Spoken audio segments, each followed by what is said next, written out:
This show works a lot easier if I push the right set of buttons in the right order. Usually, Welcome to yeah. the Moon Unscathed. I'm Dwight Alhern, more affectionately known as the Moon. And of course, I'm joined by Jayce Maxwell. Hello. And this is the fifth episode in our series of our cultural impact review for Pride Month. Yes, the calendar says it's July. No, July is not Pride Month. No, we don't give a damn. Um, we're continuing the series because it's just as important to tell these stories outside of June as, for me, it would be to discuss Black history outside of February. Mm-hmm. Uh, there's a reason why there's a Pride Month. There's a reason why these stories are told. There's a reason why these movies are made, and they deserve to be told because they need to be told, not because it's trendy or whatever to do it between a pair of dates or whatever. And this one's a doozy. Boy, is it. Um, like if you watch the end of last week's episode and you see the graphic that I put up for this, and then you look at the graphic in front of you now, you realize that there's an added bonus. Because mind you, I'd never seen Boys Don't Cry. And neither had I.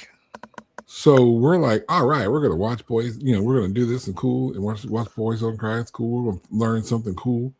And then because it's not properly streaming, Jayce had the DVD. We watched it on Discord. Shout out Discord.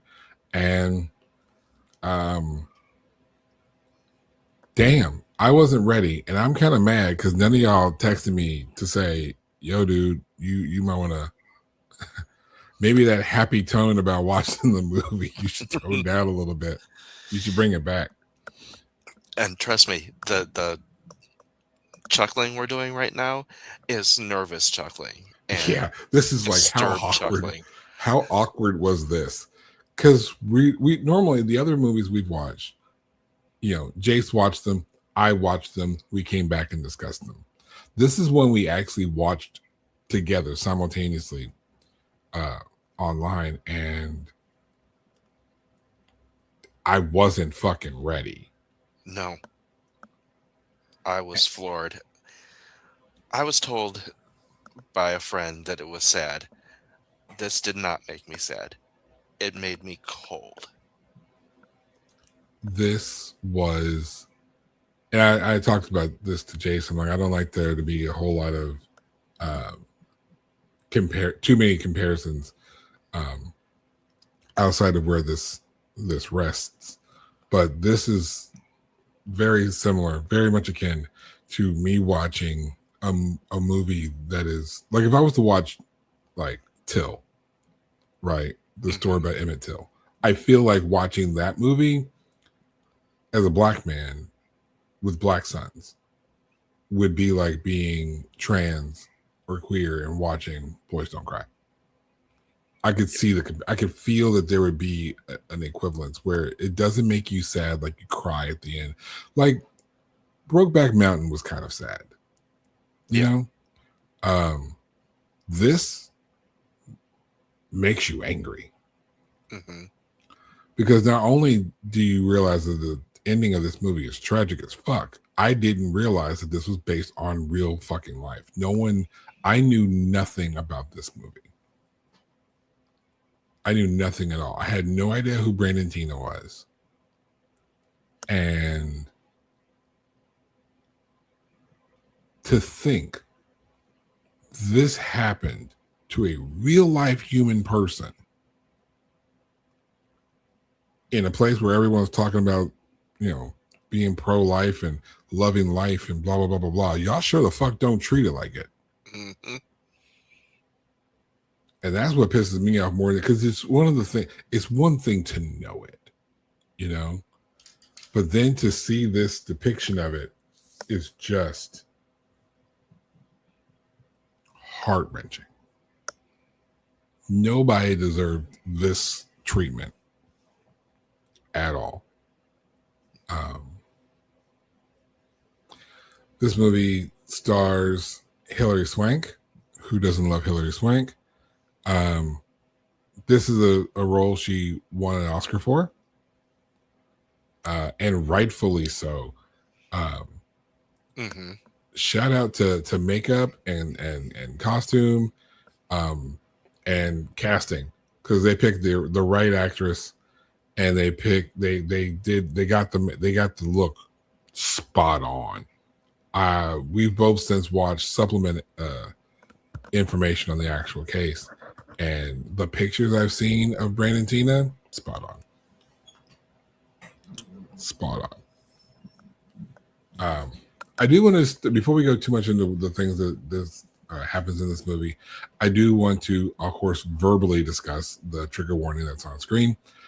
In this movie and in this conversation, there will be conversations about sexual assault, and there will be conversations about murder. This is a real case, so obviously these are things that are not fictionalized. So we're preparing you for that. And in the end, in that last 10 or so days, 10, 12 days, um, Brandon Teena was raped and murdered solely for being trans. Mm-hmm. So we are going to very, very openly discuss that. We're going to discuss the case, the people who did it. And neither of us have, we got some shit to say. And so viewer discretion is advised. You've been warned. It's, I don't know if we're going to make it 2 hours like we have been these other episodes. I'm not sure I can peacefully have this conversation for 2 hours. I want to bring up, because it was just mentioned before any keyboard warriors pop up. This movie was made in 1999, Yes. not 2025. The pool of people that could play this role that were trans male actors that would be willing to play this role was almost none. So the conversation about, cis people playing trans roles, straight people playing gay roles, it just wasn't an option back then. Yeah. And this is also a case from 1993. Movie made in 1999. I think the casting was perfect, being Mm-hmm. fair. Having watched there's a subsequent documentary made in 90, I want to say 98, that's available on Tubi, because of course it is. And I yes, I will suggest you go ahead and watch it, because you get to hear from the actual people involved in the situation. It's going to piss you off, so just know that ahead of time. Mm-hmm. But you get a good perspective of what the world looked like then. And I can't think back to 99 and who that actor would have been to portray Brandon Teena. Well, to be in 99, to play that role, to play that role and have it known that you are a trans actor playing that role back in 99 would be extremely dangerous. True. That would be just putting your own safety in danger. And if we're being way safer for a straight female actor to play that role. And again, I'm not sure, as a filmmaker, how comfortable I'd be to subject an actual trans actor to the assault, the transgressions I guess, transgressions that are depicted in this movie that the script would dictate in order to do the story of Brandon Teena justice, to tell the story accurate. Because mind you, when you're making a movie and everything's made up, everything's fictional, the writer's sitting there. Yeah, you can make a twist and turn at the end or in the middle so that, like, let's do this a little bit easier. Let's do the movie magic so the actor or the actresses aren't actually in trouble or in danger or don't have to actually sit in trauma. You can have a counselor on set. You can get their mind right. You can find the actor who's going to be able to prepare to do that role the right way, right, to portray it accurately to your script. Again, these are real life events. These are things that happen to real life people, and there's only so many bends and turns you can make in order to tell what actually happened to somebody. And I'm not sure I would be, as a filmmaker, comfortable enough with subjecting a trans actor to this. And also, a trans actor that has not transitioned. Yeah. Because Brandon Teena had not transitioned. And they showed all of Hilary Swank in this movie. Yeah. And the Oscar was well deserved. Also, just real quick, through the rest of this conversation, we've already done it several times here, but Brandon Teena was not Brandon's legal name. But for the sake of this conversation and in respects to the legacy therein of Brandon Teena will be referred to as Brandon Teena this entire conversation. Yeah. I don't think that the adverse is technically a dead name, but because that was what they legally went by still, the legal names hadn't been changed, but that's how they lived. They lived as Brandon Teena, therefore.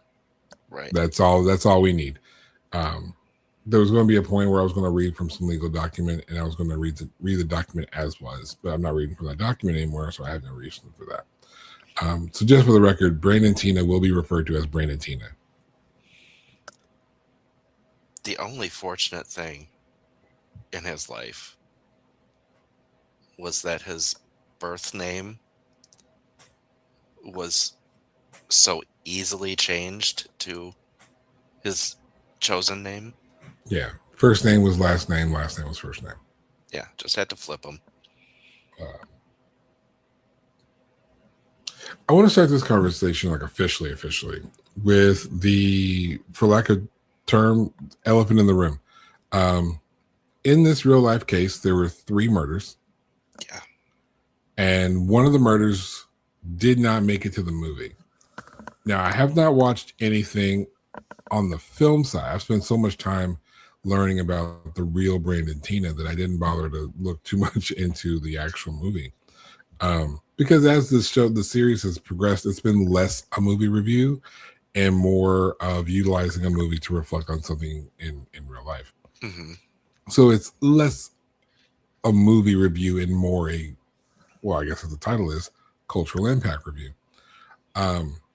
We need to talk about Philip Divine. Yes. Which, if you are studying the case at all,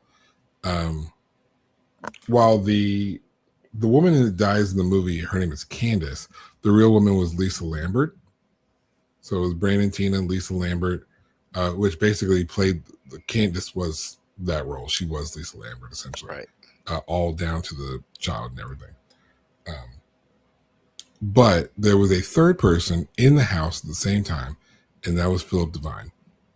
Philip Divine was dating, I think, Lana's friend, something like that. Maybe Lana's sister. He had been in town for about a week or so. They had gotten into a small tiff, nothing really major, but enough to where they were separating for the night. So Philip stays down at Lisa's house where Brandon was, because I think Philip was hanging out with Brandon, and Brandon was staying at Lisa's. So Philip's at Lisa's house. Brandon's at Lisa's house. And this is when, on December 31st, 1993, John Lauder and Thomas Nissin show up and they commit triple homicide.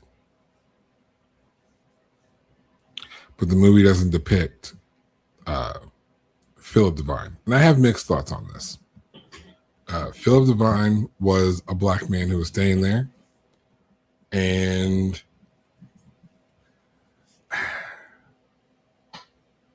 I think you do the death of Philip Divine an injustice by not mentioning him in the movie. But I can also see where having a black man shot in Nebraska for no reason, at the same time you're talking about Brandon's death, I feel like that almost takes away from it.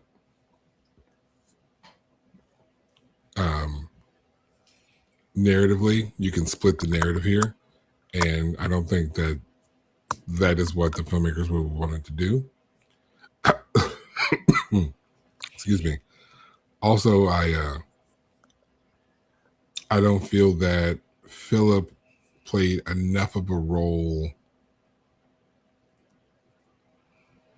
to immediately warrant the inclusion, or more so to argue against the exclusion. But I still feel like it's wrong because he died in the same scene, and I feel like you're just completely ignoring the death of a person, black man, whatever. It was a person that died in this same situation. And so, I think they, at the time, chose not to do that because his death was not a hate crime. It was just collateral damage. And I say just like that's not to minimize, downplaying. Yeah, not to minimize his death. Because a life is a life. But yeah, if you look at it, he was in the wrong place at the wrong time. He really was. And more or less so was Lisa. Yeah. And I feel like Lisa was collateral damage. Her death was a little bit more, there's more heartstrings pulled because her son was right there in her arms when she was killed. And the child was spared. If I had to put all the pros and cons together, even the ones I just listed, I feel like even if it was just like a scene or three throughout the movie where Philip was just kind of hanging out, I feel like Philip Divine should have been mentioned in this movie. Yeah. And he wasn't. Not until the very end. Because the ending comes up and it starts giving you details on how things played out with the case, the subsequent murder and sexual assault case. And I see the name Philip Divine. I'm like, who the fuck is Philip Divine? I don't watch this whole damn movie. Who the fuck is Philip? It took me a second to figure out who Lisa was, but Lisa was Candace in the movie. They just changed her name. And Candace was Becky. And Candace was Becky from Roseanne or the Connors. And Lana was played by the secretary in American Psycho, who I've always kind of had a secret crush on. So, Chloe Savini. She's cute. I don't know. It's oval face blondes. You know what I mean? Yeah, this movie is, and that's the thing. Like we sound scatterbrained, not because we don't know what we're talking about, because this is just how we felt. The gist of the movie and the gist of the story of Brandon Teena. Brandon, having lived his life as a girl, just wasn't. It didn't fit. It didn't work. That wasn't who Brandon really was. Brandon started to portray himself as a man, and he started to live as a man that's where he felt normal. It's where he felt happiest. And there was what I would still consider the wrong move, where uh, he wouldn't be as open to things as he started to engage in sexual relationships with different women that he would meet. And I think there should be just a bit of honesty. Um, if there's so, if you're going to be, let's say you're HIV positive and you're going to engage in a sexual relationship with somebody, you should probably mention it.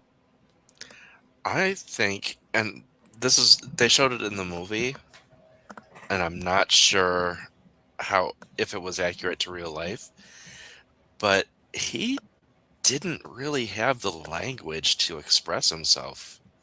Like, we have all these terms today to cover what he was feeling and what he was thinking, but he just he didn't know how to say it.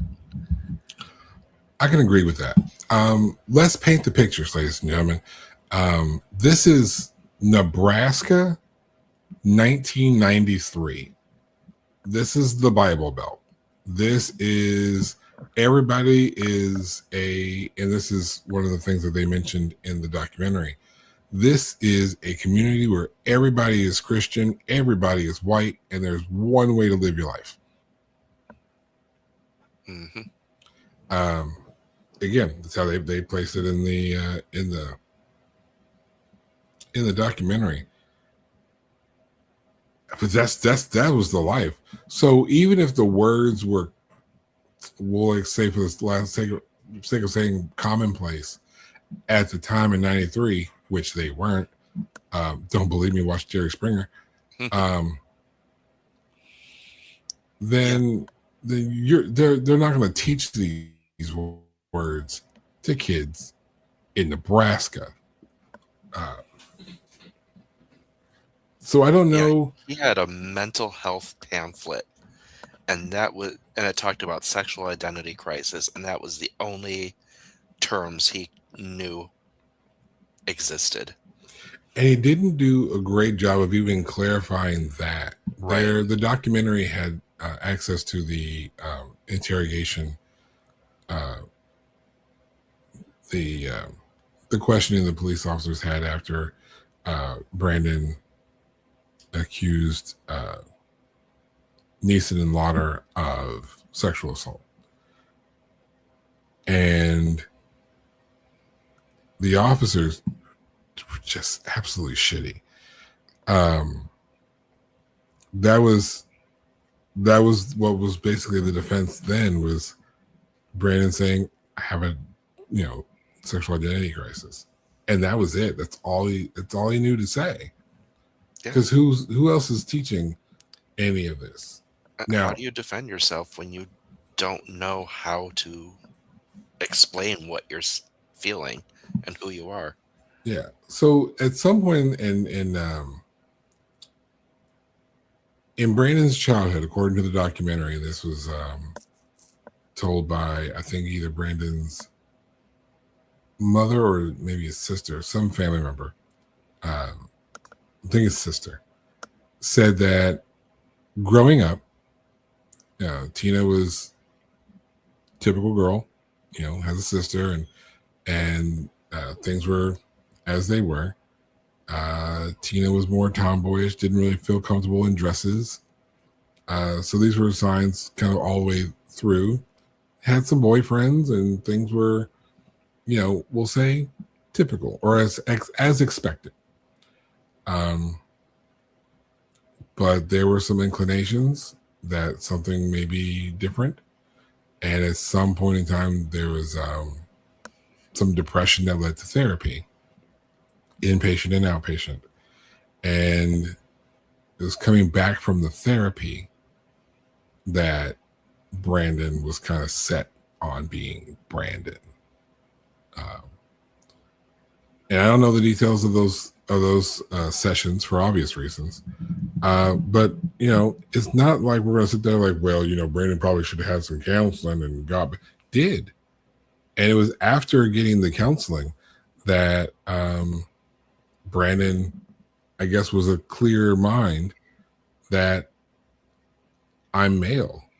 In my heart of hearts, my mind doesn't align with my body, and I'm going to act and live my life in the way my mind feels the most comfortable. And that's what I think that's the mindset of most trans people. I haven't, sat down and interviewed any.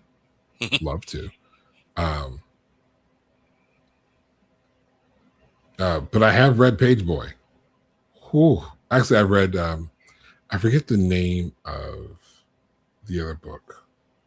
I've read some memoirs from trans people, and that's kind of the same story. Is they, it's like life just doesn't seem to make sense. In this case, in their cases, as girls, I guess it's both because I read one from each, trans man and trans woman. Life didn't feel right in their, assigned gender role. Life as they were living it, as they were expected to live it, just didn't work. It didn't work. You know what I mean?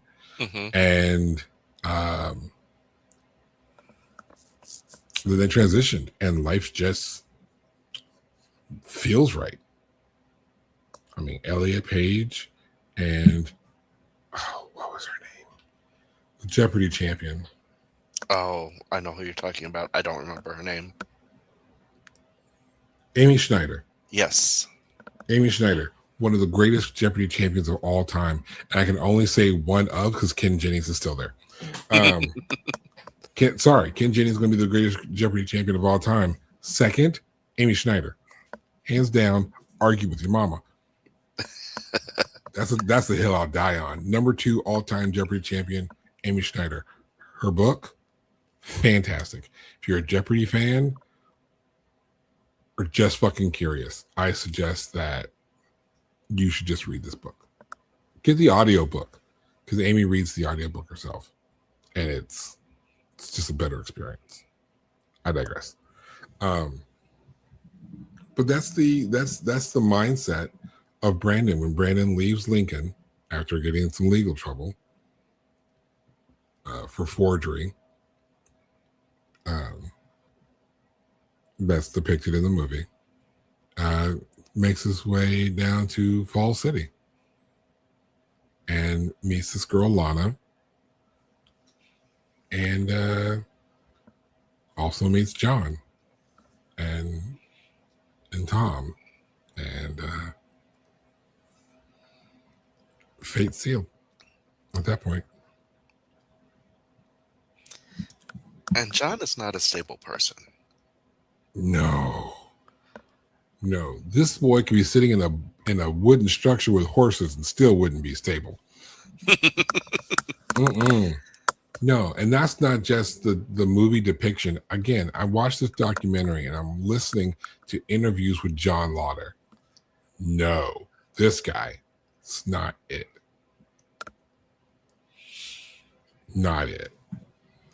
Just anger, uncontrolled anger issues, impulse control issues.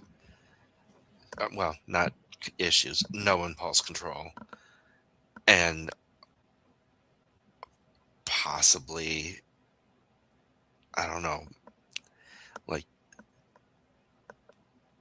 unmedicated bipolar. Just by the way he flips that switch back and forth. Yeah, but the switches are very, very extreme. I think this is almost, well, I'll say if it was unmedicated bipolar, not that I have any rights to diagnose anybody, but I'd say it was undiagnosed bipolar along with PTSD. One of the people interviewed in this documentary, again, it's on Tubi because of course it is. Just look up the Brandon Teena story. That's Teena, Brandon Teena story. The cellmates, the other cellmates that shared cells with John Lauder and knew John's past in prison, mentioned the things that John went through and the things that John experienced in prison. And in the words of one of the cellmates, he said, like, when you went through and had done to you everything that John had done to him in prison, and you were basically, this is me paraphrasing, you're basically somebody's bitch in prison. Um, you feel low and you feel powerless. So the moment that you're out and someone does something to you, you immediately want to not feel powerless, and you want to kind of like do on to them. So we're talking uh, prison before Prior. meeting Brandon. Yeah. Yeah. Prior to. So that's the state of mind that John Lauder that Brandon met was in. And apparently him and Thomas both had some time away in prison prior to these incidents.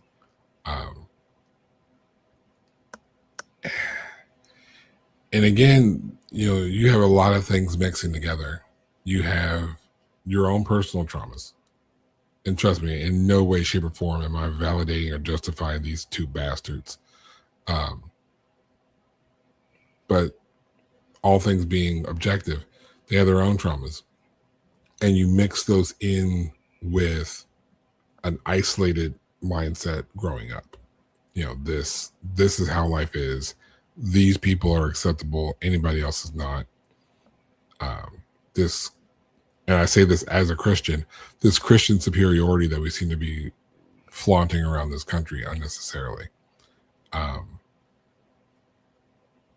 The founders of this country were Christians. This is not a Christian country. We said so ourselves in official documentation. I digress. But that is the mindset of a lot of these people who are, guiding the minds of John and Thomas and the other people, the other players involved. These are their mindsets. The audacity of, for example, Lana's mother. She was a piece of work. I get she in her own mind was protecting her daughter, which as a parent, I understand wanting to protect your child. But the method, this is a completely uncalled for. They were demanding to know what was in Brandon's pants, to the point where at the house, in the movies depicted at Lana's mother, I think her name was Linda, at Linda's house,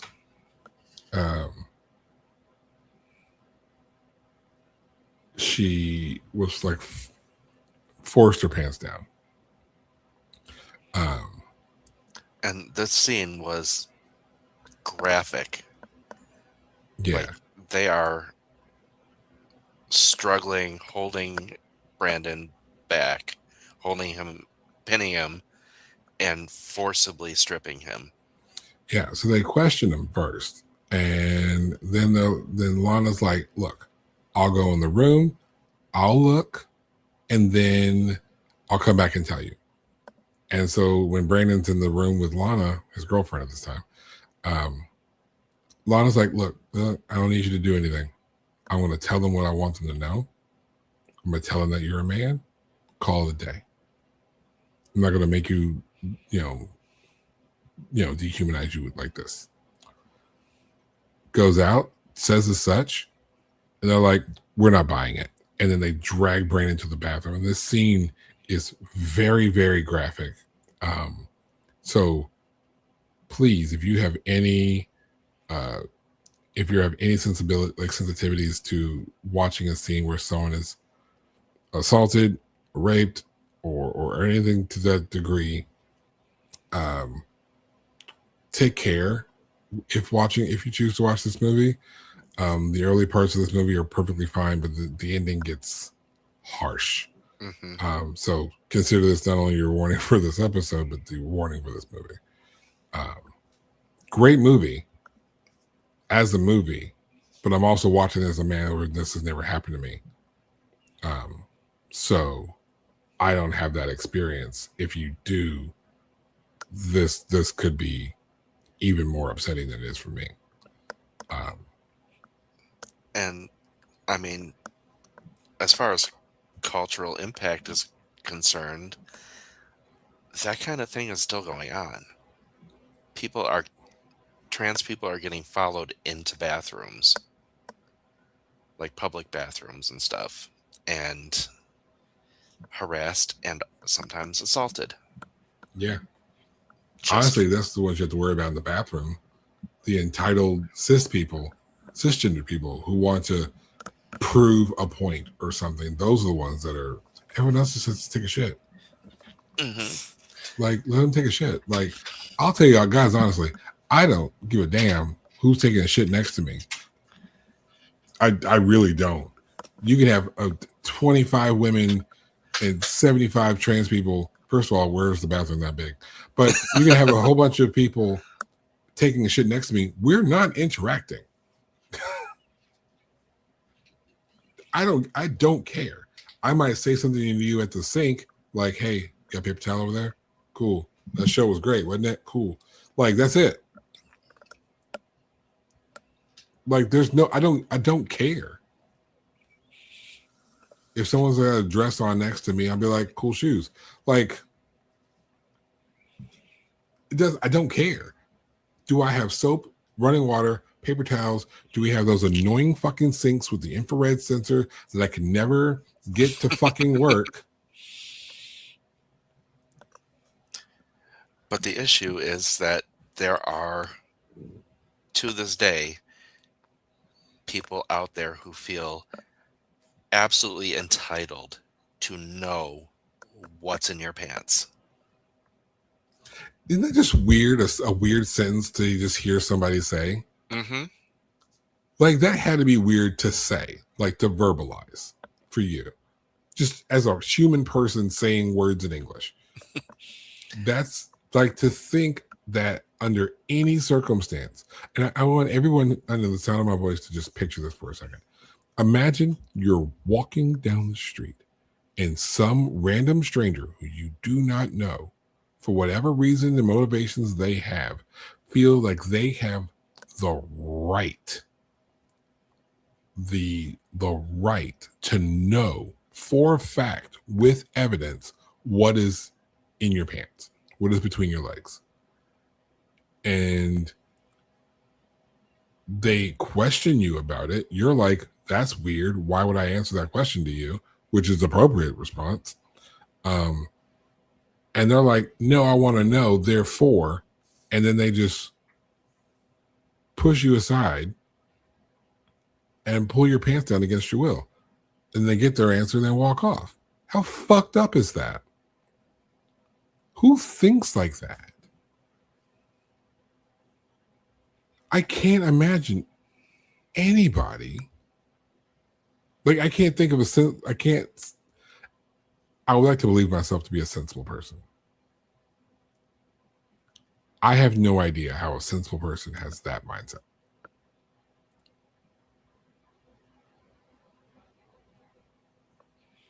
What are your thoughts, Jayce? Like how do people? I can't figure it out. Obviously, we share brain cells They the same mind. They feel they're justified, which I don't know anything outside of strict law enforcement, like a court order, that would justify anyone doing that.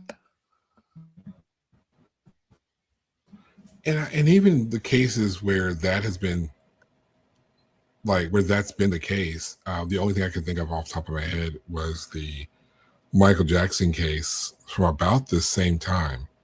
The first accusation of child molestation that Michael Jackson had, they had a search warrant for to have photos taken of Michael Jackson's genitalia. I think the reason was these children were describing it in court, and so they wanted evidence to see if there was alignment to what these people were describing. You know, anything identifiable, anything that stands out in particular. Um, and just because, obviously, in the case for legalities, if the witness is able to describe something that would not otherwise be public knowledge, or the child would have access to know, then that would validate their stories. Um, and that's the only time I could think of that even being semi justifiable. Hmm. The fuck does random Joe Bob need to know what's in my pants? But there are large swaths of the country where even the law thinks that that is okay.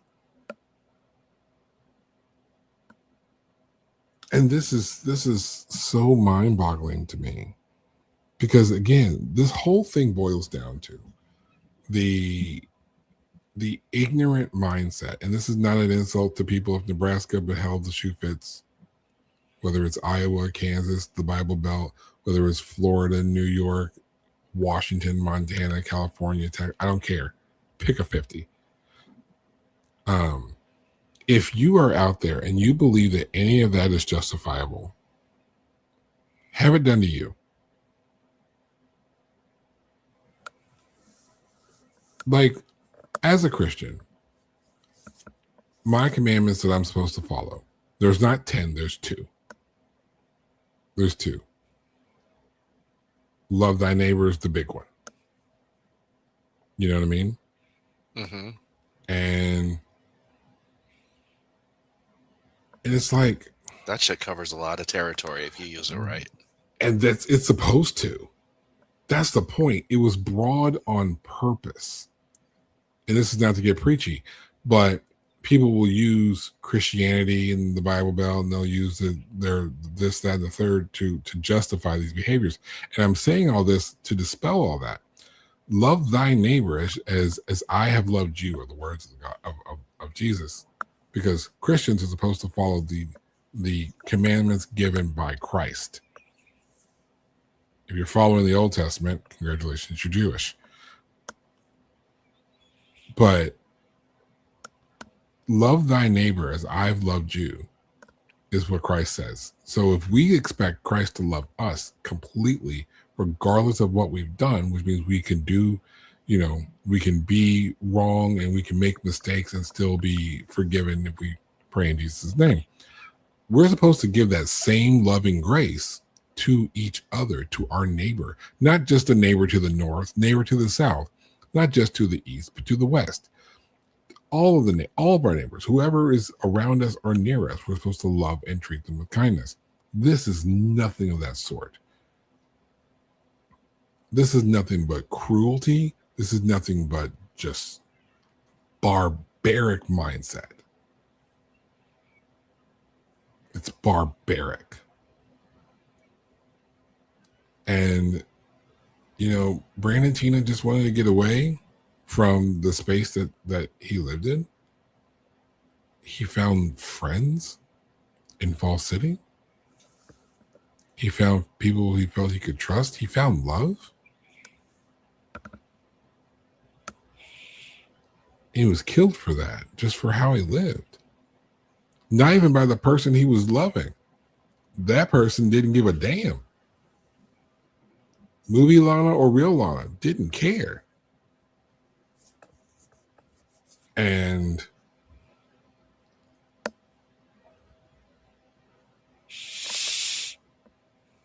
it's just it angers me. It angers Yeah. me.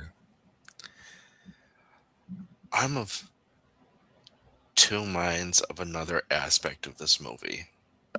Go ahead. And that is during the first half, how much of their time is being spent showing that Brandon isn't the best person. I mean, Uh-huh. it's almost like they're trying to make it seem justified. I can see that. Like, I only slightly disagree. But you did say you were of two minds. yeah, I mean, because it's also probably accurate to how he was. And I think that's the part. So we have the parts in the beginning of the movie where we show the court summons. We learn about the court summons where Brandon has to go to court in Lincoln on the forgery charges. Mm-hmm. So we get that Brandon was a criminal. Can't argue that. We also get in the very, very beginning of the movie where Brandon is being chased to his buddy's house because Brandon was out picking up women, and then somebody else found out that Brandon was trans, and or as they kept saying in the movie, that Brandon was really a girl, and people felt lied to, people felt betrayed, deceived, and that is how you are introduced to Brandon. And again, I feel like you, at the same time where it does kind of feel like this is setting up to paint Brandon in this negative light, where it could almost be viewed as justification with like, well, this is what he gets for doing what he was doing. I go ahead. I'm just gonna say, I don't think that justifies what happened to him, and I'm faulting. I'm iffy about the movie putting so much energy into that aspect of his life. Right. I don't think, and again, with everything I was saying, none of that justifies murder. Mm-hmm. None of that justifies rape. If you get into a bar brawl, I mean, maybe. Bar brawls are bar brawls. There's very little, justification for a bar brawl. But all things also, being if you fair, die in if a you like, bar brawl, it's not a hate crime. right? If you get into a fight at a bar because why did you play Stairway to Heaven? Whatever. Quit taking up the jukebox. Hey, you schemed me over a game of pool. These are not hate crimes. These are just bar brawl fights. These are things that happen. And if you hit on a girl and her boyfriend shows up, doesn't matter who you are, you're probably going to get into a fight. I can see where someone can be upset and feel deceived, feel wronged. I get it, but nothing justifies raping someone. You cannot give me a good reason that not Brandon Teena, not anybody in the world. You cannot give me a clean, clear, justifiable reason to rape anyone. You cannot. I think I know what bothers me about it, and it's that they paint the picture that he is like a compulsive liar. Yeah. Which, that aspect, with the fact that he is covering up his like biological workings, it muddies that. I agree. But again, like you mentioned, if this is the kind of person Brandon was, and we do understand from his criminal behavior, this is possible. At the same time, let's also take in consideration this is 1993 in Nebraska, where if this is who you genuinely are as a person, can you be honest about it? Like, do you have the choice? Like, your only options are live a lie or live a lie. And that's what I'm saying. It's confusing the necessity of lying about who he is with the criminal lying, Yeah. like the forgery and stuff. And I think for people outside the community, seeing this movie and seeing that aspect, they could conflate the two as being one and the same. Yeah. And I think they tried to mitigate that a little bit when you had the friend from the early part of the movie, which is saying, hey, you can't keep lying to people like this. You know, this is, His cousin, you know, yes. yeah, they're going, you know, this is not a place where it's safe. And I think in talking about this in the dialogue, you mentioned that, like, this is what happens to people out here, people like you out here. They don't take kindly to it. So you can't be out here acting like this.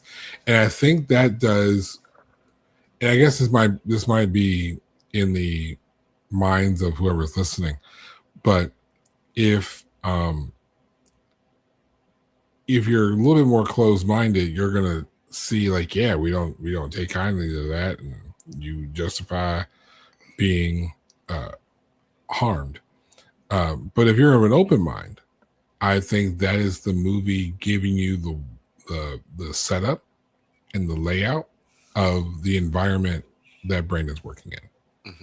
Because there really is, in that kind of a scene, and I think you can agree with me as a writer yourself, there's very little places to, it's hard to depict that in a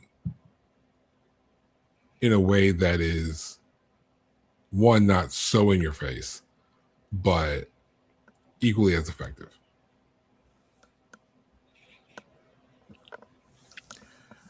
Like in that particular scene where he's being chased home, we're in the very early parts of the movie. We're learning that Brandon wasn't born Brandon, and has this secret that others are finding out and not liking, which is why he wants to leave Lincoln. And we're being fed the environment, the details that we need to know about the environment, which does set up the events at the end of the movie. But another aspect of his personality that they showed that I appreciated, that, you know, looking back on him, like, it's very intricate, and that is a lot of the things he does are to fit in with what the males of the area are doing. Yes, that happens a lot. Yeah, like he gets into that bar brawl, and he does. And here's a little bit of levity because it really stuck out in the movie. It really is. He participated in bumper skiing. Please inform the sensible people of the audience what the fuck bumper skiing is. This is the most redneck shit I've ever seen. It is. Outside of the wild and wonderful whites of West Virginia, this is the most redneck shit I've ever seen. And yet it looked kind of fun. My knees can't do that shit. Tell them what it is. So they get a pickup truck, and they attach a rope to the cab and open the back gate. And the person holds onto the rope and stands on the back gate and tries to stay on as the truck drives in a bumpy area. And that is bumper skiing. It's kind of like a rodeo thing. Like, the longer you stay on, the better you do. It's just wild to me. Like, this I can't imagine someone saying, "Hey Moon, Do you want to hang out? Cool. What do you want to do? All right, here's the plan. We're gonna get this truck, right? I'm gonna drop the tailgate. I'm gonna put a rope through the back window, and then you're gonna hold on to the rope while standing on the tailgate. First of all, at this point, no. Then it's like, all right, then while you're holding on, I'm gonna drive in a big ass circle and let's see what happens. I'm gonna fall off. I know, right? Sounds like a good time. No, no, no, it does not. But to make your point, these are the kinds of Behaviors. acts of bravado. Yeah. Well, that works too. That Brandon gets kind of goaded into, But and he does it so willingly. Like, they don't have to goad him. not too much, but there's a little bit of there's a bit of goading. Like, It's come like, on, man, you so and so didn't want to do it because he was a pansy. You're not a pansy, right? And this is where, and shout out to Hilary Swank for how she portrayed this. She would look at them a certain way, like look at she being Hilary Swank as she's acting, to clarify. Would look at the male actors, look at the females, and then be like, so that the character of Brandon is just like knowing that I can't be, a female. a pansy about this. I have to exert the same bravado as the guys around me. I have to win in Rome, and this is Rome, and these are what the Romans are doing. They're bumper surfing or whatever the fuck it was. Bumper skiing. Like water skiing. It's terrible. I So mean, terrible. When did people decide to hang a rope off a boat? And do the Also, same thing. I'm not going to do that either. It's like flying a kite with a person. No. No. None of that sounds fun.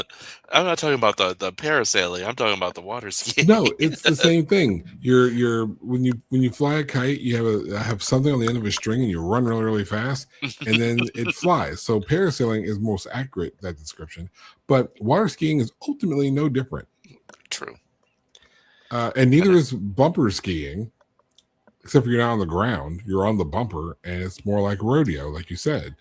And it's all fucking dumb. It's the dumb shit dudes do, particularly when they live in a small town where there's nothing else to do but work, farm, and bumper skiing. Bumper skiing. I have to move. If there's like nothing else to do but bumper skiing, I got to go. I got to go. But we're not talking about me. I was 10 when this all happened. And I have never seen anybody bumper skiing in Kentucky, at least not in part of Kentucky I'm from. I'm sure they did somewhere. But this goes into, like you said, his psychology. The way that Brandon was trying to fit in by doing what the dudes were doing. So he could be seen as one of the dudes. And not just to be seen as one of the dudes, but to feel like one of the dudes. Because that is an important distinction. Like, he wanted not just to have the appearance, but to have that internal feeling. That checks, yeah. And I think that's something that they did really well in this movie, showing that. Yeah.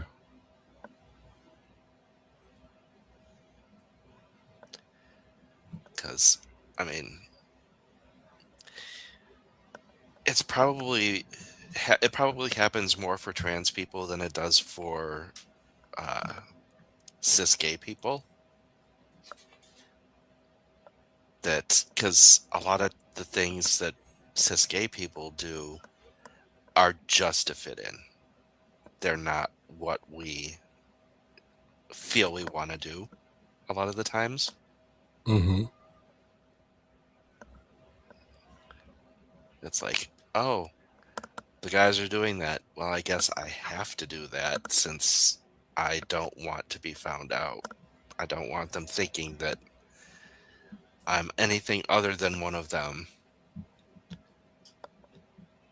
And But again, with that's a matter of safety in mhm. most cases. But with Brandon, he wanted to feel like one of them. Yeah, I guess that would be a very, very important distinction. I hadn't fully had to fully flesh that out in my brain. Hmm. If that makes sense.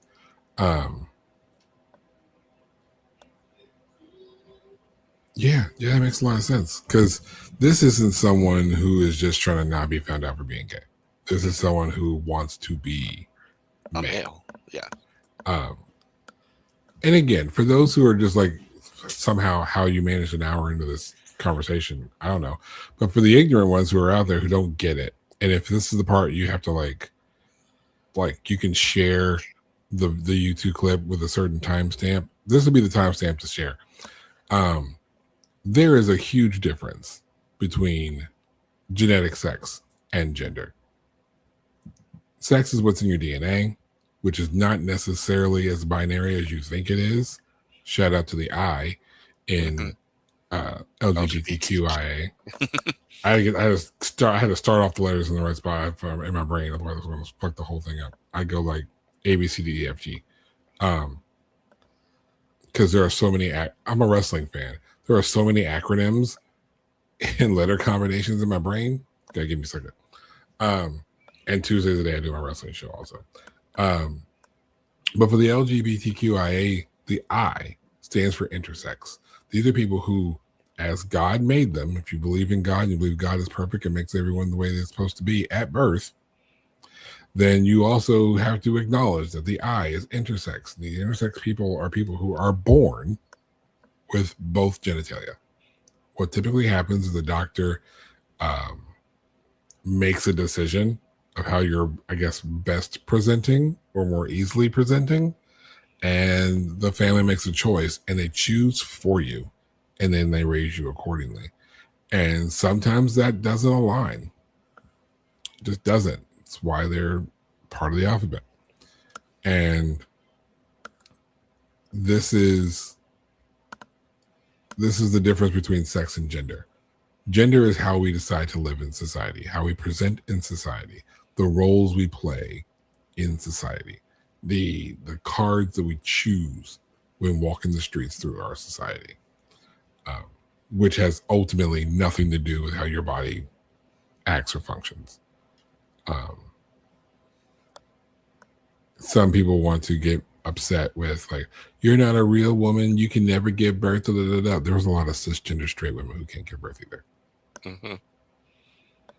So watch how you talk about people, right? So just because you don't get it or it doesn't apply to you doesn't mean it's not a real thing. There's a word for that we learned, isn't there? Oh yeah, sorry, I was thinking about something else.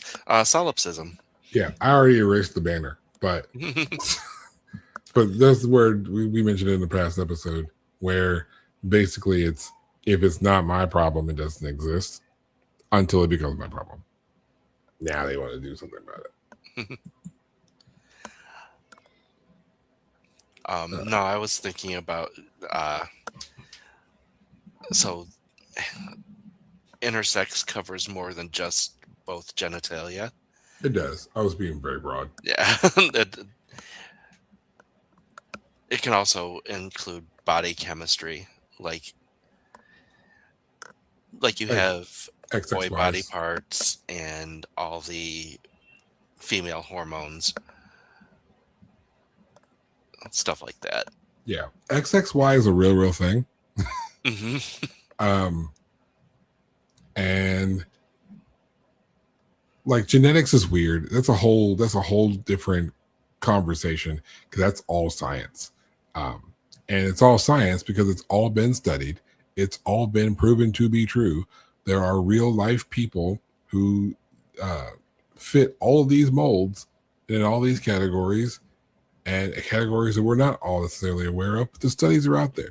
This has all been proven, not speculated. It's proven to be true. This isn't just some man's thought process. These are real life human persons. And if you care about human life so damn much, maybe chill the fuck out a little bit and learn something. Mm-hmm. And Digressing some. I mean, and while we're clarifying things, transgender people can be either sexuality or any sexuality. Like you, Brandon Teena liked women, so he was a straight man inside. Yeah. But To the he could straight just man. as easily have been a gay man inside, still been transgender and liked men, or a bi man inside, or a poly man, yeah, any of that. Yeah. And again, this is one of the reasons why I love suggesting Page Boy. Great book. Tragic life. Just oh, Elliot went through some shit. Which is why every time I see anything about Elliot Page living his best life, I'm just like all fucking for it. But in Elliot's book, he writes down how he born a girl. Uh, just the girl didn't feel right. Liking boys didn't feel right, and he thought that maybe he was just bi. Um, then maybe he was a lesbian, and then realized, no, I'm trans. I'm supposed to be a man, and lives that life today, which is why he goes by Elliot as opposed to his original name. And it just kind of shows where people are exploring themselves, and they need the space to do that. And with all the legislation that people are trying to pass, you're not giving people the opportunity to be themselves. And ultimately, I don't need some law to tell me how my neighbor's supposed to live. I don't need a law telling me how I'm supposed to live. I don't need a law telling anybody how to just live, man. Don't hurt nobody else and live. But we do need a law telling other people not to tell us how to live. Yeah, like leave us alone, man. And this is not even a shot at the current administration, although fuck y'all. This has been ongoing for decades. Mind you, these are things that were around in 1993, around the time of these incidences. There was something you wanted to talk about and get into. There were even laws. We talked about the Hays Codes before. That was long before this administration. The Hays Codes have been around for a while. But there was something else that you and I were talking about beforehand. Another legal thing. Yes, the gay panic defense. Yes. And while not applicable in Brandon's case, because the people who did what they did to him, he was not flirting with or hitting on or even remotely attracted to. Yeah, he didn't want them. He didn't want them. They were using it. They were kind of using a variation of it to enforce or to impose it on Lana. If you could look at it that way, Like applying it by proxy. Yeah, like we're using gay panic because we're sticking up for you, which is bullshit. Well, gay panic is bullshit. Right. Gay panic is the defense in court that if you feel like someone of the same sex is hitting on you, flirting with you, whatever, you are allowed to take physical and often lethal uh, precautions for your quote unquote safety. Because how dare a man tell you that you're cute? Hmm. And this has been used in court. It has passed in court, and it is only banned as a defense in 20 out of 50 states, plus DC. That means in 60% of the country, if I were to hit on someone in a bar, I could get killed for it. And that person could possibly get off scot-free. And that's just one of those things that just blows my mind. And I urge people to take a moment and research these kind of laws, because these laws apply in multiple categories and dimensions. I'm not going to bring them up here because they're not relevant to the conversation. But do your own research, and these are the kind of laws that are on the books around you. So if you have the opportunity, contact your senators, contact your state senators, and your state representatives, and see if you can just get them off the books. You know, it doesn't have to be a major big thing, and it probably wouldn't even change most people's lives. It's just these laws need to be taken off the books. So there's your call to action. Contact your state senators, contact your state representatives. If these laws still are on the books in your state, go ahead and have them removed. See if someone can just propose, like, just, hey, we don't need this law anymore. We want to take it off the books. We don't believe this way anymore as a people. We're going to take them off the books. That's 30 bloody states, man.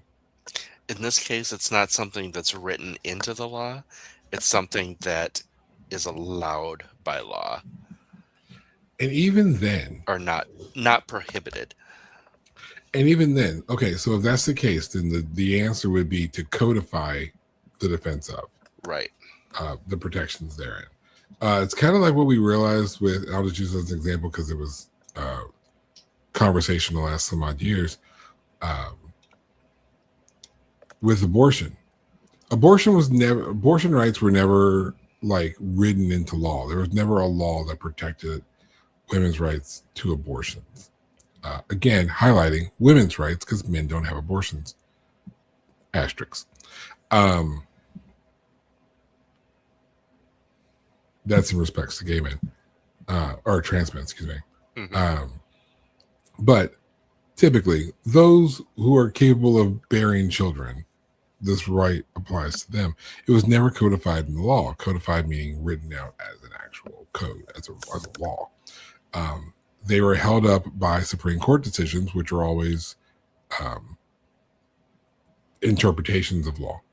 So if you get a new court or they're approached by a new case, like Mississippi versus Jackson in 2022, new interpretations changes laws. And what needs to happen is these things need to be codified into law. They need to be written out as protections. So if it doesn't apply that these are actual laws on books, the protections need to be codified into law. Still contact your state senators and your state representatives. Because there are answers. There are legal answers, and they're not that dire. They're just protecting the people next to you. Like, because if they come for one, they come for all. Mm-hmm. Eventually. It happens all the time. It's happened throughout history. If they start coming for one, they'll start coming for all of us. They'll just start picking reasons. They'll just start making shit up. This is one of those laws where I believe where they just start making shit up. Because I've had, as a straight man, I've had a gay man tell me, compliment me and hit on me, lightly hit on me. Just kind of one of those, like, said something to me in the bar in passing. I just said thank you. I mean, it's probably the best compliment I got in that day. So I was like, yeah, thanks, appreciate it. And then that moved on. That was it. Didn't change my life, my mindset, or my attraction to women at all. But it was a nice thing to hear. And it was kind. So I accepted it. Although I suspect that a lot of these people that are using that as a defense. Oh, Amanda says both Ohio and Kentucky do not prohibit this defense. Yeah. Because of course she looked this up. Yeah, I looked it up. I didn't memorize all of them. I just checked Michigan, and Michigan is on the state, one of the states that it's banned. So it's for now safe here. Right. And I say for now because, people are actively trying to overturn things like that. Yeah. So eventually we got to get off our asses and start actually doing some things and talking to people. So when people say they're not political and wonder why those of us who are fighting so much, it's because there are people that are actively trying to take away the protections that we have for our safety. The right to life, liberty, and the pursuit of happiness. Do we know what that means? And this is not a political podcast. Sometimes, but this isn't about politics. And I want to just make sure one other thing is very clear, that this isn't even a political issue. Mm-hmm. This is a social issue. This is a civic issue. This is about, quote unquote, life, the existence, the right to live, liberty, freedom to live the life they want to live, they being who the fuck ever, and the pursuit of happiness, the ability to go through life, the one that you're living with freedom, according to the verse 2, and to do the things that make you happy, as long as it doesn't harm anyone else. Mm-hmm. That's all anybody wants to do. That's all I want to do. Jayce, that's all you want to do, right?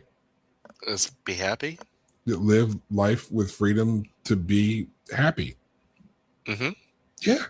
To pursue happiness, to try something, to go out there, work a certain job, or go through a certain field, or just do a certain activity and be happy. Again, as long as it doesn't hurt anybody else. I mean, at this point, I'm slightly more interested in living my life without pain, but Ain't that it? I just made a second doctor's appointment. So yeah, no, this morning, like, trust me, it's ridiculous. Yeah, welcome to my 40s, where everything hurts, and now the question is just what hurts today. But let's spin the wheel of pain. Right. But before we get too far off the subject here, these are all important things we're talking about, because ultimately, what ended up happening in the last week or so of Brandon's life, as depicted by the last part of this movie, after the arrest and Brandon's secret was found out, as it was kind of portrayed, John and Tom became angry, quote unquote, protective of Lana, who Brandon has started seeing at this point. And they took Brandon out. This is going to get this. This is your specific warning. This next part is specifically talking about the trigger warning. But this is when they take Brandon out somewhere. The movie depicts it as behind a factory, and they sexually assault Brandon. They take off Brandon's clothes and they rape Brandon. And then after this happens, Brandon, I think, tells Lana and Lana's mother.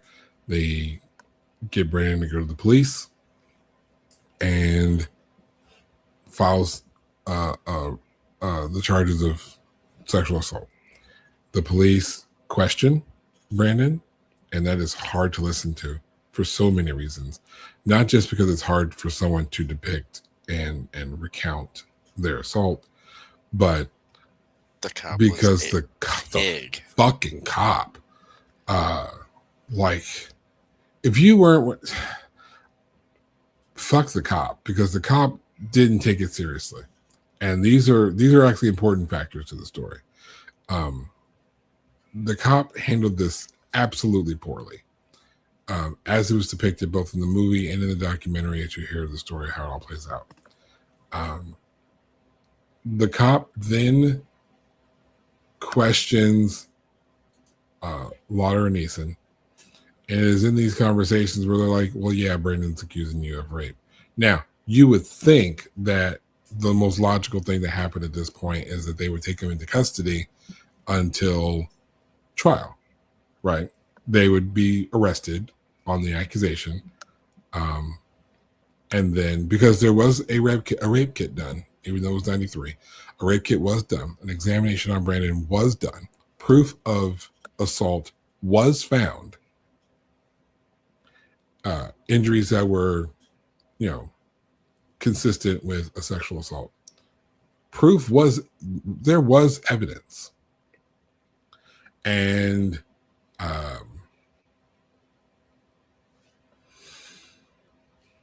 so instead of arresting the boys and keeping them in custody until they were able to see a judge, plead, and have a bond or whatever, which I would think would be proper due process, they were just informed, and then they were free to walk. Mm-hmm. It was in this action specifically, this direct action, that informed them of the police investigation, informed them that they were being called out, and they were set free.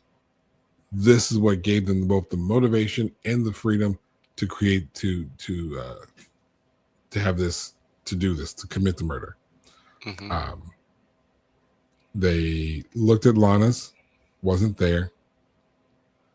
They went to Lisa's, found Brandon, murdered Brandon, killed Lisa while she held her child, and just because he was there, killed Philip Devine.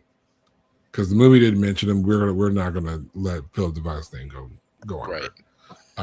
And murdered Philip Devine. Say his name. Damn Skip.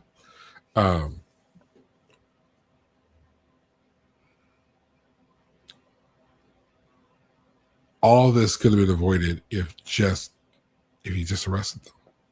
Right. Just arrest them. Now, if they're arrested, they're put on trial, and all of this time is counted. This is how the law works. I watch a lot of court cases, real life court cases, and because you can watch this shit on YouTube. Court TV is a webpage. Like, just go watch trials as they play. So if you're in jail for 90 days prior to being, having your trial or whatever, because I get a court date that soon, but and nobody lives there in Nebraska, maybe you do. Yeah, if you're sentenced to 100 days in prison and you've already served 90, you're only serving 10. They give you credit for time served. So all of that time served would have been perfectly fine, but they should have kept them in jail. Because this is obvious, and this applies to literally anyone that, half the reason that some women don't bother to report their sexual assault because the police act like this. It's like, I need a restraining order against this person. Nah, we'll just tell them not to come over. Yeah, retribution is a thing. Yeah. And I won't mention their names because I didn't get clearance from their families, but people I know personally, and it wasn't even like in a sexual assault case or anything like that. These are just exes, bitter exes who had murdered friends of mine, people whose name I knew, who knew my face, who knew my name, who saw me in public and hugged me because we were close. They were murdered by exes just because they couldn't stand the idea of being not with that person, being with somebody else. Those are retribution kills too. Mm-hmm. Those are murders of revenge. If I can't have her, no one can. That's dangerous. This is why they say if you're going to leave somebody, leave first, then say you're leaving. Don't tell anybody you're leaving till you're gone. Yep. And then be gone. Don't be like gone, but then posting where you're at on social media. Because just as soon as you block one person or block one account, they make another one. People are I can't. I say this for your safety, people. And this applies in case this isn't just a gender specific thing. Men, there's crazy women out there too. If you got to go, fucking go, but go first. Just be gone, and then don't turn around and post where you're going to be exactly on social media. Keep that shit to yourself. And make sure that your friends aren't tagging you. Yeah. Wherever you land. Yeah, those who know where you are, like keep the circle small, dude. Like keep the circle small. Because I am so sick and tired of hearing stories. Because while it happened to 2 people I knew, it happened to another friend of mine after that. And similar stories have happened to other people I know personally. And I hear of other people who they know where this has happened to. The stories are out there, and I'm tired of seeing them. So to other straight men out there, get over yourselves. If the woman says she's not into you anymore, just move on. I know it's going to hurt. Your heart's broken. I get that. Maybe you do want her back. Maybe you did fuck up and make a mistake. Maybe you don't understand why. Accept it first. Get some counseling. Talk to your friends. Step away. If it's over, it's over. You're better off spending this energy moving on with your life, finding someone who's going to love you for you more or better or whatever. Like, dude, that is not the course. That is not the way to go. And if you're raising people, if you're an uncle and you're telling kids this shit, stop. Fathers, stop. Brothers, stop. Buddies, stop. Hey man, go get your girl. No, she's not your girl anymore. Don't let your buddies catch a case for you. Don't do it. This is not the way, guys. And it takes straight men to talk to straight men to keep straight men out of the hair of other women and other men. Like, just leave it be. If you're in a bar and some gay man hits on you, say thank you. Call it a day. You can decline a drink. And then remember that behavior as soon as some girl tells you no. Mm-hmm. We're trying to advocate here, people. We're trying to advocate. I know this whole episode has been like kind of scattered. Yeah. But that's in short, treat the gay guy who calls you attractive in the bar the same way you would want the woman you call attractive in the bar to treat you. Yeah. Remember, do unto others. Treat your neighbor with respect. And again, this seems like a scattered kind of episode. I feel scattered in thinking about it.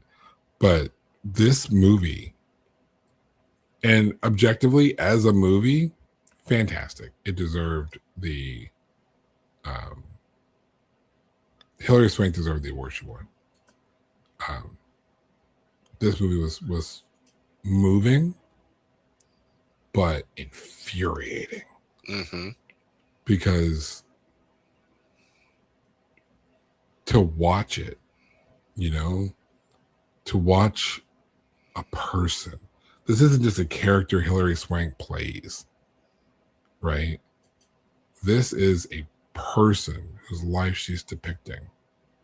She's reenacting someone's death. And that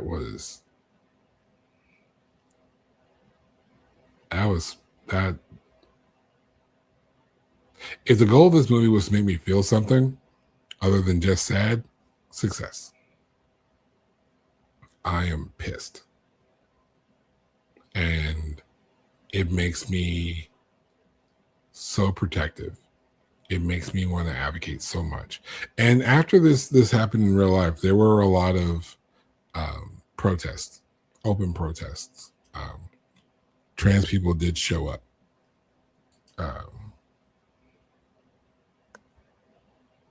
For this happening. And it's just this movie was a lot heavier. I wasn't ready. You know what? This has happened to me before. The first time I watched when What Dreams May Come. Yeah. That movie is so heavy. And I remember me and the girl I was dating at the time, we were just hanging out at my house, and it was a Sunday afternoon, and we're like in a good mood. We're just hanging out. It's just like, hey, there's this movie. You want to watch it? It's got Robin Williams in it. Can't be wrong, right? Nothing goes wrong in a Robin Williams movie. Oh, I've watched that movie officially once. I've never gone back to watch that movie again. I have zero intention of ever watching that movie again.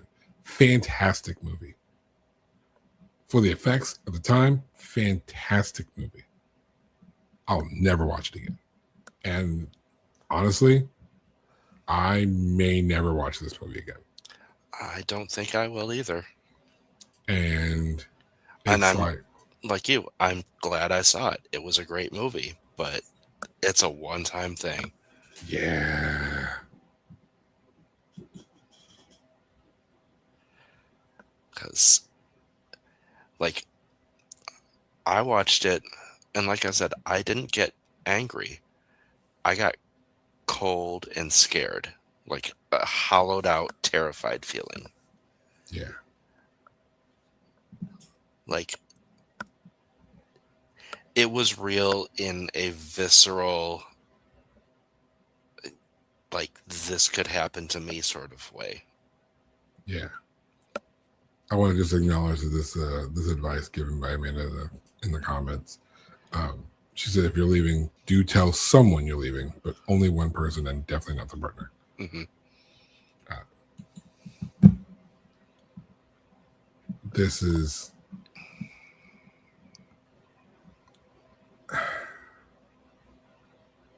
This movie is heavy, and my heart goes out to not just Brandon Teena, but Brandon Teena's family, Brandon's friends, the family of Lisa Lambert, who had nothing to do with nothing except for just accepting a person as is, and Lana, and to Lana, to Philip Divine, whose name is not mentioned enough in this episode, and hey, you know what? Here's the thing: for whatever category of person that he may fall into culturally, he was a person who lived a life and whose life was taken away unnecessarily.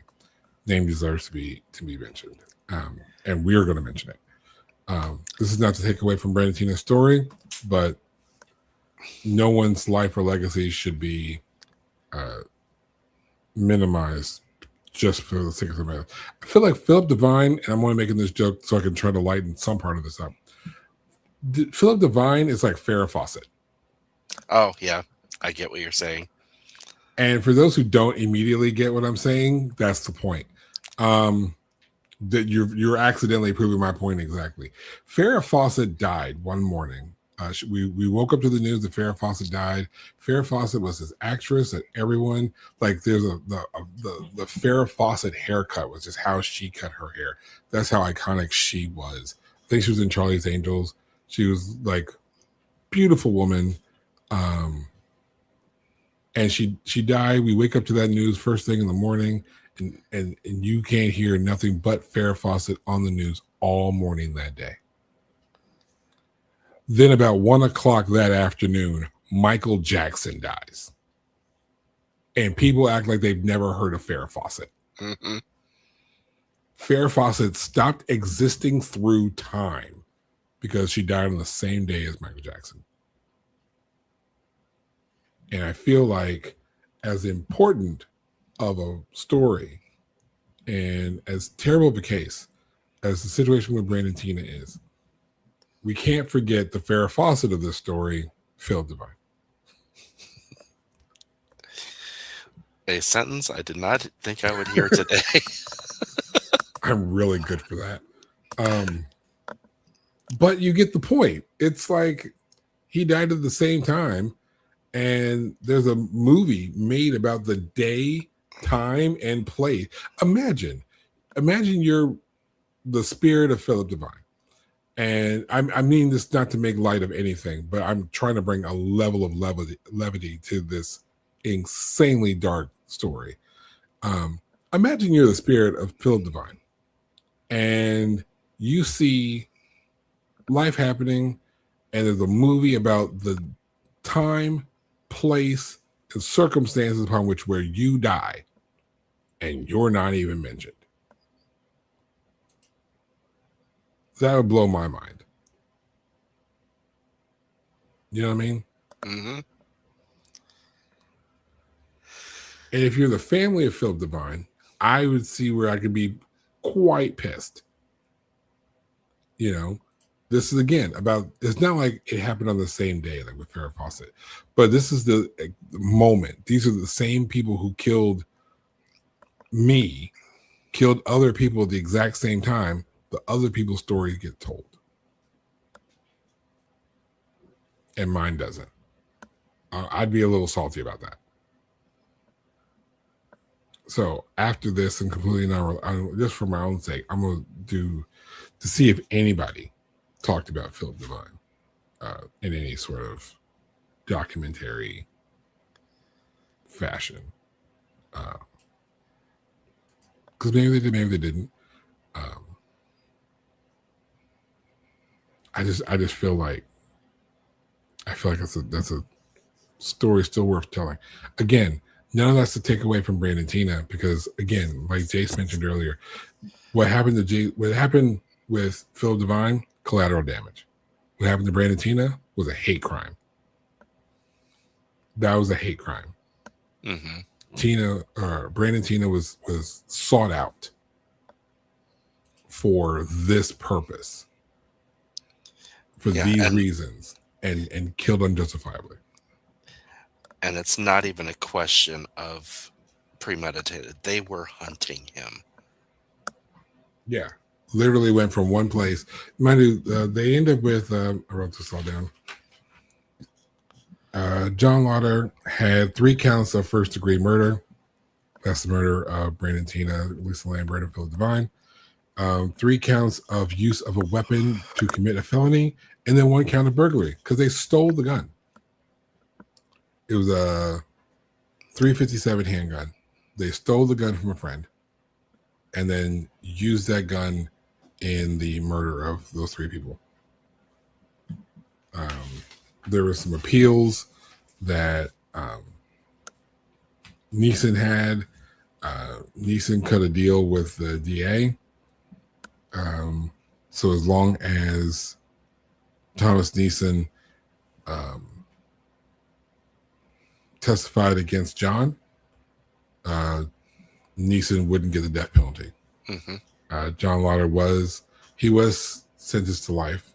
Nissin was life in prison, but Lauder was sentenced to death for the 3 murders, and Not but it's dead still yet. on death row. Yeah. But he's still on death row right now. So Um, the reason I was bringing up Lana was because it's really important to their defense in, protecting her, because she knew. She found out that Brandon had female parts and kept sticking up for him and was still his girlfriend. She was okay with it. There was nothing to protect her from aside from her image.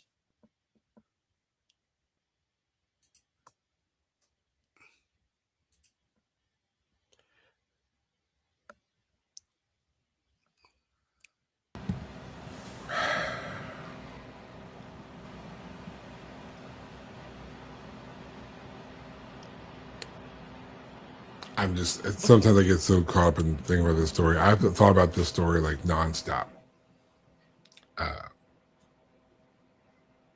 Nonstop since watching this movie. And no, I agree that Lana knew everything about Brandon. Didn't give a fuck. Mm-hmm. She loved the person that Brandon was. Yep. She understood. I feel like Lana understood the circumstances surrounding the deceptions, and then was just like, "All right, I get it. Can you be honest with me now? Now that this is out, can we be honest from here forward?"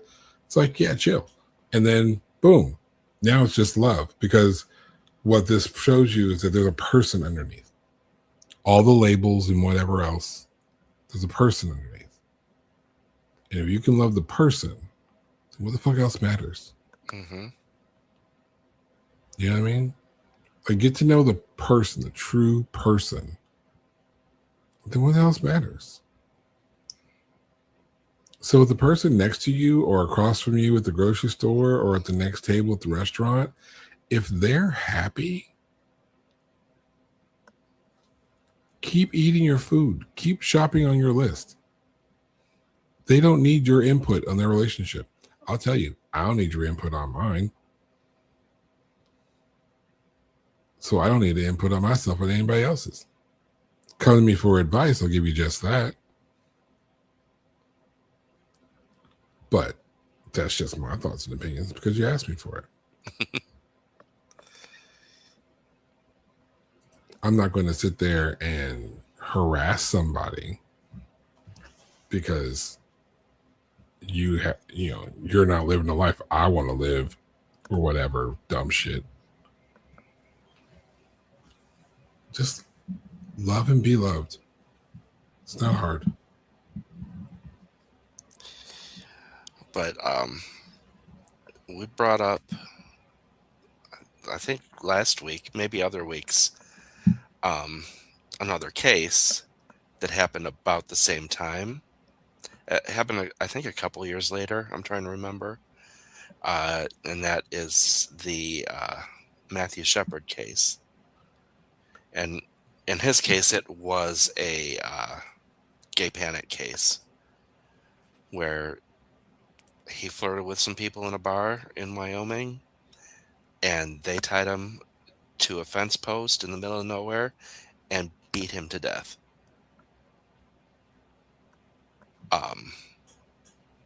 But it was about the same time, and the combination of these two murders, the positive, positive in that they spurred people into action, because it's when things started really ramping up in fighting for legal protections. And it is sad that we needed martyrs to do it, that didn't have any choice in their participation.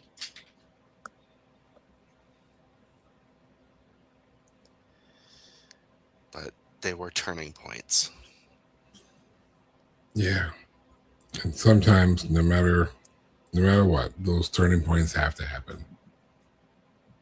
Whether in a farmhouse in Nebraska or a bus in Montgomery, Alabama. Mm-hmm. There's a Doctor Who episode that's a reference to that.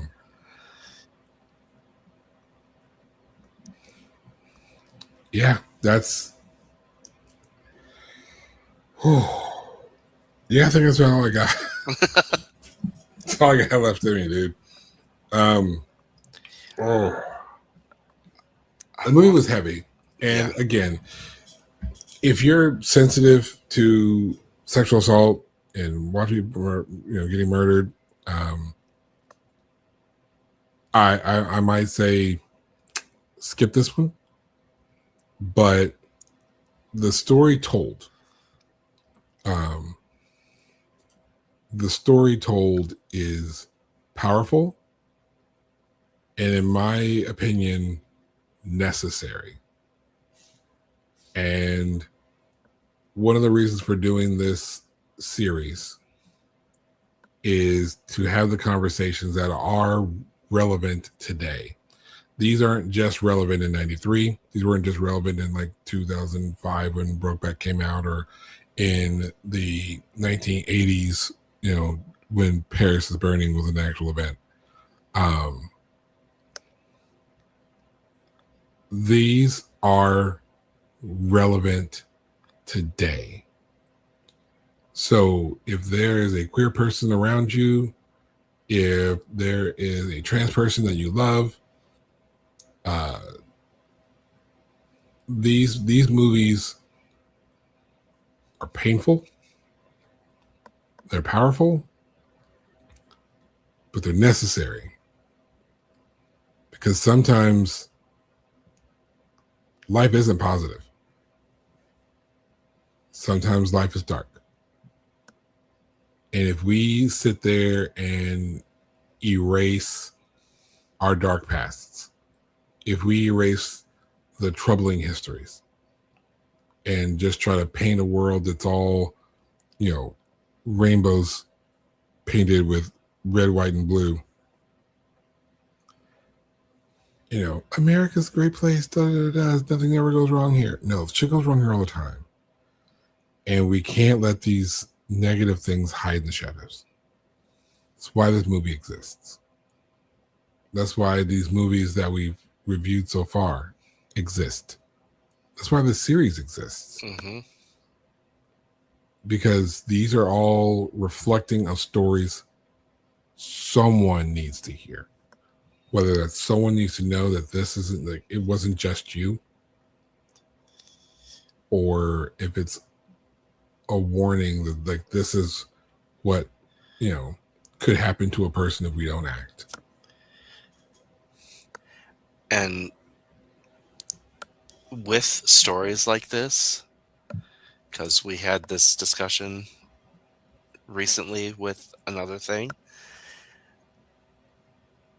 if you are part of the group that's being depicted and it's too traumatizing to watch, don't watch. But don't underplay how important it is for other people to know the facts, to know what happened, to know these stories. I am going to mention just briefly here. We watched Doctor Who, and Yes. Jayce has been sharing Doctor Who with me and a mutual friend. And in the episode we just watched was titled Rosa. It was about Rosa Parks, and the gist of the episode is a racist person from the future was really mad at the advancement of Black people over time, and boiled it all back down to Rosa Parks' situation on the bus. What was it? December 1st, 1955. Mm-hmm. And so he was working to thwart that situation from happening, to not create that trigger point in history. And while watching this, I felt a certain type of way. As a Black man, I felt a certain type of way watching the discrimination of one of the Black characters, and to watch how the Black characters were treated accurately, historically accurate. Yes. So again, nothing, mind you, it's a sci-fi show, but it was accurate, and it is hard to watch these stories because I see the character on TV, but I know my grandmother. I know my grandfather. I know what my grandfather dealt with in the Navy. I know what my grandmother dealt with being in the military. I know what my parents dealt with when schools and buses were integrated. But all those people fought all those struggles so that I wouldn't have to. Mm-hmm. So my children wouldn't have to. And as we were discussing those stories, I don't like to watch them. Right. I don't like to feel like that's the only stories that Black people have to tell. And I hate that when I, watch a movie like this, that it ends this way.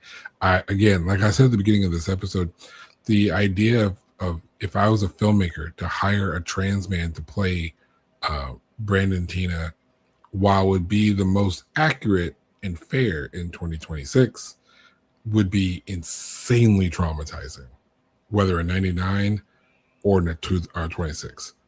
And I'm not 100% sure I'd feel comfortable doing that. Now that a very deep conversation with that actor. Mm-hmm. Um, Like the actor would have to see every aspect of the script and be okay with it. yeah, I would need you to sign, like legally sign off on every aspect of the script, so I have record that you know what we were getting into, and that we got to go as hard as we can for the sake of telling the story accurately. And I mention all this because not only if you're a part of this community, if you are trans and these are things that you worry about in your day to day, because you're trans in Georgia or trans in Alabama or just trans in America as laws are being written against you, while you're trying to live life with liberty and pursue your happiness, I do warn against watching movies like this, because you don't have to relive the trauma. Mm-hmm. You don't have, even if you've never experienced the trauma, if you live in a really outstanding place where you don't deal with this trauma on a day to day, you don't have to subject yourself to this. Don't ever feel like you have to subject yourself to this. But these stories do still need to be told. Right. And there's a reason why movies like this exist. There's a reason why episodes like Rosa from Doctor Who exist. It's the reason why these movies and documentaries exist. It's the reason why these books exist, which is why we are against censorship. We are against book burning. Yes. We are against banned books. If there's a banned book list, buy all of them. Buy every single one of those books and keep that physical copy close. Find your local independent bookstore. I guarantee you 99 out of 100 of them will be on board to order whichever one of those books they you need or want. They'll order them for you. They probably already have them on your shelves. Shout out to Fox and Books in Louisville, Kentucky. Because they made a point to have those books on deck. So support your local bookstores. Buy these books to have record. Read them. Give yourself grace and space, though, because this shit is heavy. So heavy. But I think we can make change. We've done it before. We can do it again. We can make change. We have to. Because we have to. There should not be any more Brandon Teena stories. Or, what was it, Michael Shepard? Matthew Shepard. Matthew Shepard. These stories don't need to exist. They're here now, and they need to be told. There doesn't need to be another one. There doesn't need to be another Matthew Shepard. There doesn't need to be another Brandon Teena. We have our martyrs. We don't need any more. And when I say we, I'm not like jumping into a community that I don't belong to, but they're people. Communities, cultural differences aside, they were people. Yep. And I'm a people. You're a people, probably. Wouldn't you like to be a people too? Oh, wait. Sometimes. But we're all people. That's the community that I'm talking about. We can have our smaller communities. We all do. That's fine. But everyone here is a person. And I still believe those criminals, those murders deserve their due process. And they got their due process. They were found guilty. They're in jail. They got their due process. I think they deserve that. Brandon Teena did not deserve to die. And no due process was bringing Brandon back. So these stories need to be told. And I encourage you all to seek these stories out if you can tolerate them. And if you can't, then don't. Don't try to be super tough and watch these stories that you don't need to, you don't need the trauma. You don't need the trauma. Um, it's okay because we're going to lighten this shit up. Yes, absolutely. This was episode 5 of this series. There are 6 movies in this series. If you can't do the math, I'll tell you. But there is one more movie in this series, which timed out really, really well. Because after this, I got Imaginarium. Can't wait for Imaginarium. By the way, the clip is available. I'll have to share that with you. I'll share that on Discord. But yeah, we have one more movie.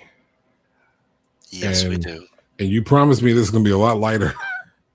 Oh, it is. It is completely unserious. We definitely need to close the series out with some unserious.